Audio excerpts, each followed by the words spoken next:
चलते हैं आपके नियोजन के कुछ मुद्दों को उठाते हैं और आपको बताते हैं कि नियोजन के लिए क्या प्रॉब्लम है और क्या कुछ हो रहा है।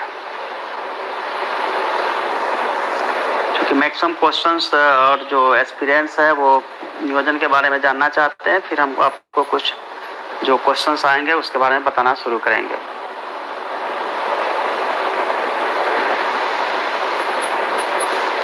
देखिए, शिक्षक बहाली को लेकर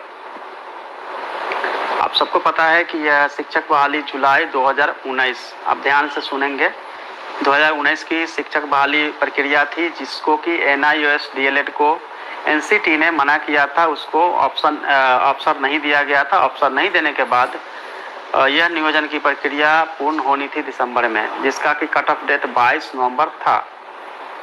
22 नवंबर के बाद किसी भी तरह की कोई एप्लीकेशन एक्सेप्ट नहीं किए जाने थे, लेकिन इसके बीच में ही हाई कोर्ट का डिसीजन आता है कि 30 दिन का समय NIOS DLED को दिया जाए।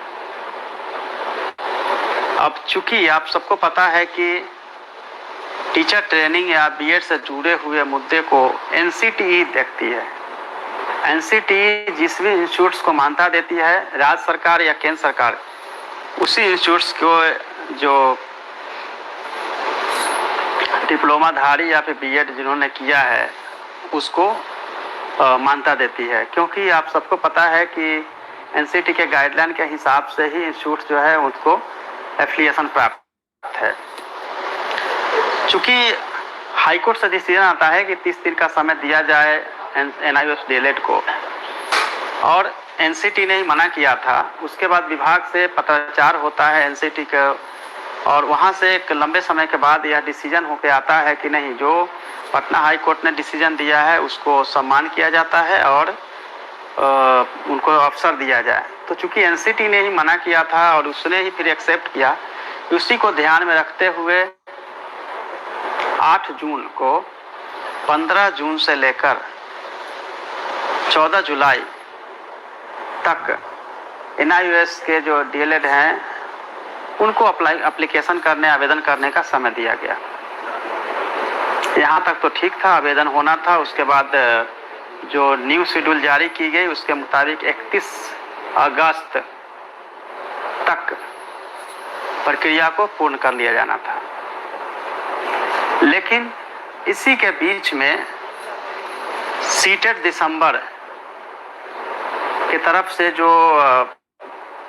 माननीय उच्च न्यायालय में रिट दायर किया गया, जिसमें कि 3 सितंबर तक के लिए स्टे किया गया। स्टे 2 तरह का था। पार्शियल स्टे इसको कह सकते हैं कि प्रोसेस कंटिन्यू रखिए, आपको अपॉइंटमेंट नहीं देना है केवल। तब तक कोई समस्या नहीं थी, क्योंकि अपॉइंटमेंट नहीं देना है तो नियोजन की जो प्रक्रिया थी वो चल रही थी। मैंने पहले भी कहा था कि नियोजन ससमय होगा। उसकी वजह सिर्फ यह थी कि केवल अपॉइंटमेंट नहीं देना है तो नियोजन की प्रक्रिया पूर्ण कर लेनी थी, मेधा सूची तैयार हो जाती, सब कुछ हो जाता।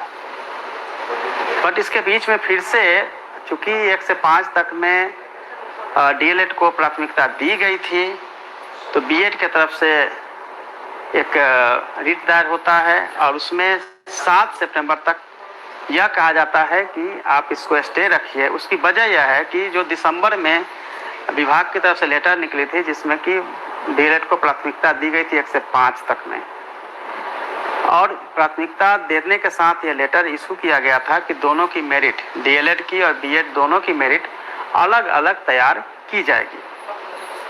अब जबकि अलग अलग मेरिट अगर तैयार की जाएगी और उस पर अगर माननीय उच्च न्यायालय का स्टे आता है तो अभी मेरिट तैयार ही नहीं की जा सकती है, क्योंकि यह डिसीजन ही नहीं हो पाई है कि प्राथमिकता रहेगी या नहीं रहेगी। और जब यह डिसाइड हो जाता है कि प्राथमिकता रहेगी या नहीं रहेगी, तभी मेरिट जो है वो फाइनल राउंड में पहुंचती है।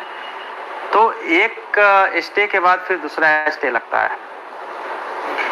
बहुत सारे हमारे जो बेरोजगार युवा हैं उनके मन में यह भ्रांति है या फिर कंफ्यूजन है कि विभाग की तरफ से कुछ होना चाहिए था या विभाग इस पर कुछ कंसस नहीं है या विभाग की तरफ से नहीं रिप्लाई हुआ है।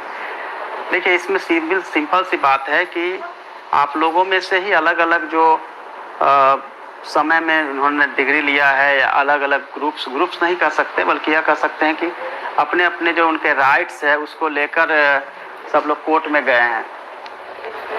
अब जब अपने अपने राइट्स को लेकर कोर्ट में गए हैं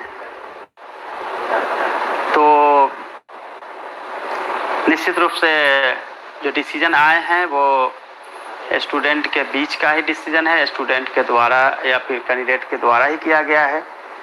विभाग जो है वो लॉ बाइंडिंग है, हम भी जो है लॉ बाइंडिंग है। जो माननीय उच्च न्यायालय का निर्णय आएगा या जो डिसीजन आएगा उससे बियॉन्ड ना हम जा सकते हैं ना सरकार जा सकती है, कोई नहीं आगे बढ़ सकता है। हाँ, एक चीज़ और है कि 6 से 8 में, जिसमें कि हम 1 से 5 में प्राथमिकता है उस पर स्टे हो सकती है, लेकिन 6 से 8 में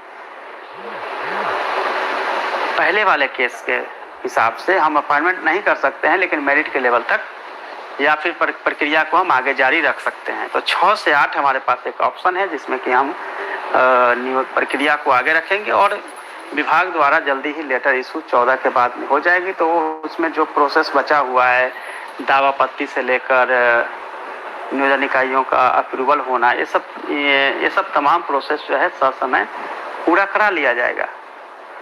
लेकिन फिर यह हो सकता है कि आप लोगों में से ही कुछ लोग कोर्ट जाएं और यह मैटर रखे कि जब 1 से 5 नहीं तो 6 से 8 नहीं, और फिर से आप लोग स्टे लगवा दीजिएगा। तो कुल मिला के यह होगा कि हमारे हाथ में कुछ नहीं रहता है। जब कोर्ट का डिसीजन आता है या कोर्ट का स्टे होता है उसमें कोई कुछ नहीं कर सकता है। तो ये सब के सब जो कोर्ट का चक्कर और कोर्ट का केस का जो पूरा का पूरा झमेला कह सकते हैं कि वो जो हुआ है वो स्टूडेंट के अलग अलग ग्रुप्स हैं उनके ही द्वारा हुआ है, ना ही विभाग के द्वारा इसमें कुछ हुआ है। सरकार और विभाग दिसंबर में ही नियोजन को पूर्ण कराना चाहती थी, जिसको कि पहला स्टे या यूं कहिए कि डिसीजन आता है रीट में, डीएलएड एनआईएसओ को मानता पहला।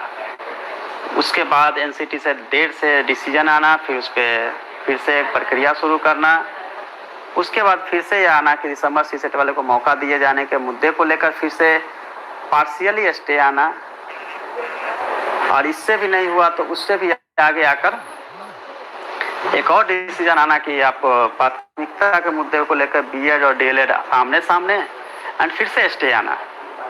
तो कुल मिला के ये पूरा केस का जो खिचड़ी है वो उसी के हिसाब से आगे बढ़ता है।